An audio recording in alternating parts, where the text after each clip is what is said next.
Социјалдемократскиот сојуз и ВМРО ДПМН денес на веќе познатите теми, едни зборуваа за вистината за Кочани, други пак за наводните афери во модуларните болници за време на ковид. Зошто обвинителството ги амнестираше одговорност сите актуелни полициски функционери на ВМРО ДПМН од најголемата трагедија во историјата на Македонија? Пожарот во дискотеката Пулс во Кочани, во кој загинаа 62 млади луѓе, а 200 беа повредени. Дали обвинителството ги заштитува од одговорност овие луѓе по наредба на Христијан Мицковски? Зошто Христијан Мицковски лично и директно ја попречува истрагата за Кочани?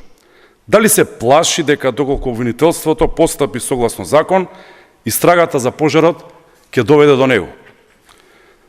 Зошто од истрагата изоставен Томо Донев, кој од несреќата повеќе од година дена е началник за криминалистички работи во Кочани? Сите вработени во Министерството за здравство и стручните лица во комисиите знаеле дека Венко Филипче направил криминал во случајот со модуларната болница во Тетово. Ниту едно стручно лице не сакало да се потпише на анексот на Венко Филипче, кој тој го изготвил по пожарот во модуларната болница и смртта на 14 лица во Тетово, со цел да се спаси од одговорност.